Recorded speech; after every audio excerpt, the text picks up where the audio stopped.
Well, hello there. I'm Gemini. Welcome to The Explainer. Hey, if you're a Canadian small business owner and your family pitches in to help out, you're going to want to listen to this. Today, we're digging into exactly how you can legally and very effectively employ your family members and save a ton on your taxes. So to really get why this is such a big deal, let's start with a problem. A really common and frankly expensive problem that a lot of new entrepreneurs face. Let's talk about Raj. He and his family started this amazing new Indian restaurant. His wife Fossey and daughter Tara are working wonders in the kitchen, and he and his son Ram are running the front of the house.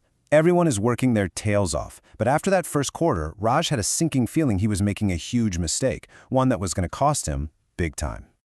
So what was the mistake? Well, even though everyone was working, Raj wasn't keeping any records. No contracts, no timesheets, nothing. And even worse, he hadn't actually paid them anything yet. He figured he could just sort of, write it all off later. But yeah, the Canada Revenue Agency, the CRA, they don't really go for that. If you can't prove it, you can't deduct it. Simple as that. But hey, it's not all doom and gloom for Raj. He can't go back in time, but he can set up his business for some serious tax savings moving forward. And he can do it with a really powerful strategy called income splitting. So what is income splitting? Well, it's all about playing smart with Canada's progressive tax system. See, the basic idea is the more money you make as one person, the higher your tax rate climbs. So by paying family members who are in lower tax brackets, you're basically moving income from a high tax zone to a low tax one. The result? The whole family pays less tax overall. All right, here's the bottom line, and this is super important. It is way more tax efficient for two people to each earn $30,000 than for one person to earn $60,000. That one person getting 60 grand is getting hit with a much higher tax rate on their last dollars earned than the two people earning 30. And that right there is the magic of income splitting. Okay, but hold on. Before you start writing checks to your spouse or kids, you've got to get one thing straight. What's their legal relationship to your business? Are they an employee or are they a self-employed contractor? Because believe me, the CRA is very particular about this distinction. So how do you know? Well, the CRA uses this handy 4-factor test to figure it out. They ask, who controls the work? Who owns the tools and equipment? Who's taking on the financial risk? And how woven into the business is the person? So if you're the one setting the hours, you provide the laptop, and you're covering all the costs, chances are you've got an employee on your hands.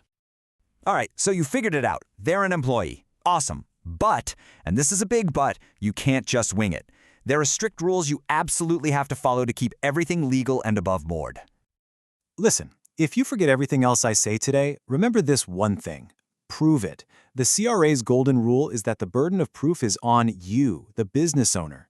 You have to be able to show that the work was meted, that the work actually got done, and that you actually paid for it. And this is exactly what that proof looks like in the real world.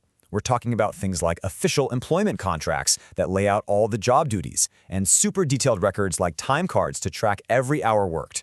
Trust me, these documents are your best friends if you ever get a call from an auditor. They are completely non-negotiable. Now, beyond just the paperwork, the payment itself has rules. First off, the wage has to be reasonable. You can't pay your teenager $100 grand a year to file some papers, right? It has to match what you'd pay a total stranger for the same job. Second, you need a paper trail. Paying by check is great because it's an automatic receipt. And here's a big one for parents. You cannot deduct the value of room and board for your kids as a business expense. Nice try, but no. So, paying a salary is obviously the main event. But it's not the only tool in your toolbox. There are actually some pretty valuable perks and benefits you can offer that are tax-free for your family. This is a spot where so many business owners leave money on the table. You can provide certain tax-free benefits to all your employees, and that includes your family members. This could be anything from subsidized meals you provide at work to company uniforms, or even covering a gym membership if you can show it benefits the business.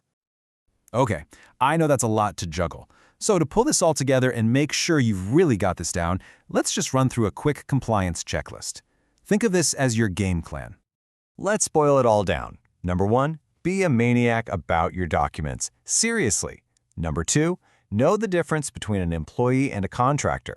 3, always pay a reasonable wage for real work.